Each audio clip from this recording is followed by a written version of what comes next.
I'm going to try, Bez Hashem, to give a brief and incomplete Hesped in honor of my Saba, Yehuda ben František, Zecher Sadik v'Kadosh Levracha, L'chayo Olam Haba. I say incomplete because of two factors. Number one, of course, my own inadequacies. Number two, the rest of my family and Saba's closest friends already prepared most honorable eulogies, and I'm just hopefully going to be adding one more additional perspective as Saba's third grandchild. Not by any means the full picture, as it would be impossible to do so. The Tosefta in the fourth parak of Maseches Brachos tells us that there was once a group of Rebbe Kiva's students gathered around discussing the following. Why did Yehuda merit to bear the crown of Israel? That his descendants became the royal family of the Jewish people. Mipnei ma zacha Yehuda lamalchus. For what reason was Yehuda given the great honor to be given the crown of kingship for Klal Yisrael? Today I want to ask, Mipnei ma zacha Saba Yehuda lamalchus. How did Saba Yehuda merit royalty amongst Klal Yisrael? How did Saba become a person who is not just liked by, but literally loved by every person he met? How did Saba, together with Safta Allah Shalom, rise from the ashes of unimaginable horrors to build a family of Torah-dedicated Jews? How did Saba become a person who Gedolei Yisrael would seek out to receive brachot from? I say this because I witnessed it on more than just a few occasions. Literally Gedolim coming to get brachos from Saba. Mipnei ma zacha Saba lamalchus. How did Saba become one of the kings of the Jewish people?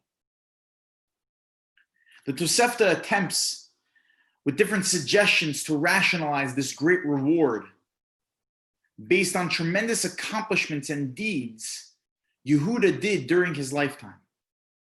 And we can do the same.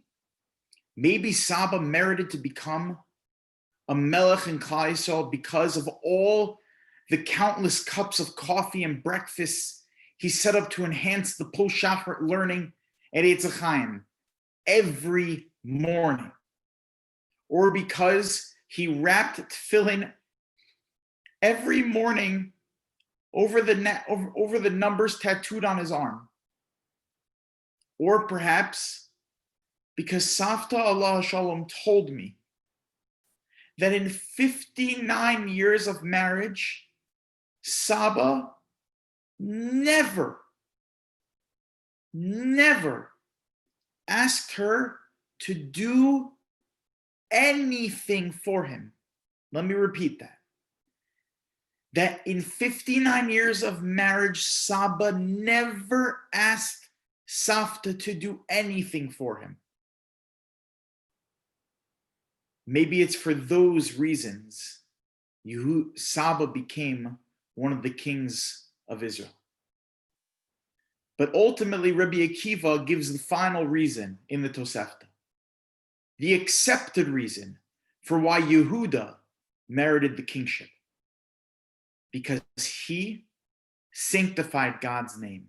Amru lahem, mipnei shekidesh shemo shel HaKadosh Baruch Hu. For when the Jewish people were running away from the Egyptians and were caught at their dead end, the sea, there was one man who stood up, took the leadership, and sojourned into the water, Nachshon, from the tribe of Yehuda. And it was only then that the sea split and the Jewish people were saved. And it was for this mighty display of leadership that Yehuda merited the crown of the Jewish people. For this was the greatest sanctification of God's holy name in this world.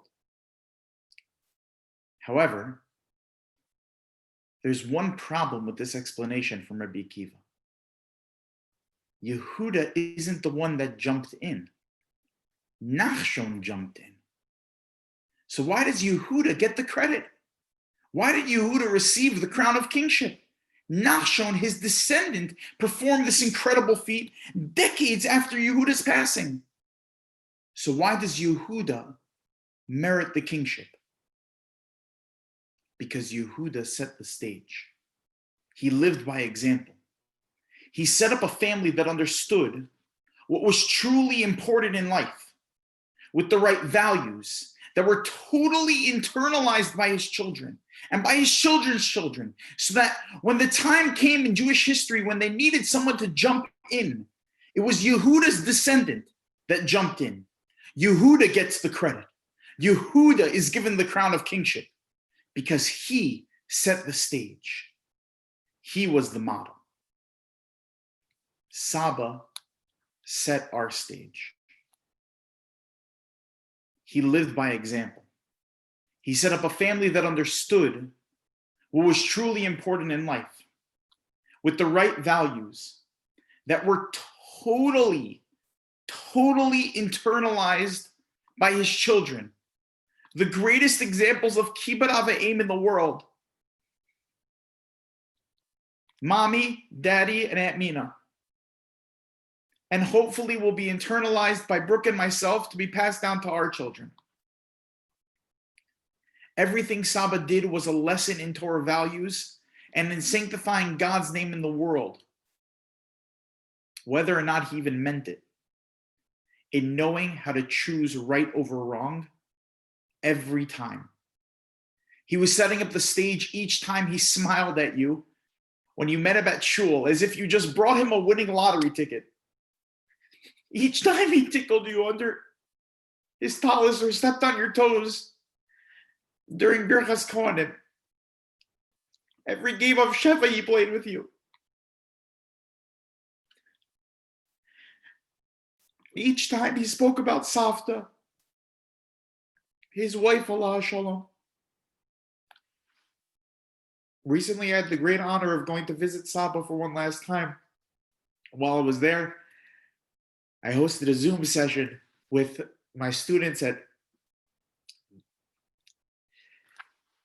the boys' high school here in San Diego. And they had a question answer session with Saba. They're asking different questions about his life, his experiences in the Holocaust, his experiences in being a pioneer in the land of Israel, coming to America. And at the end of the session, after they're asking Saba about all these horrible things he experienced in his life, I turned and asked Saba, I said, what was the happiest day of your life? And he looked at me and he said, when I got married. The greatest moment of his life.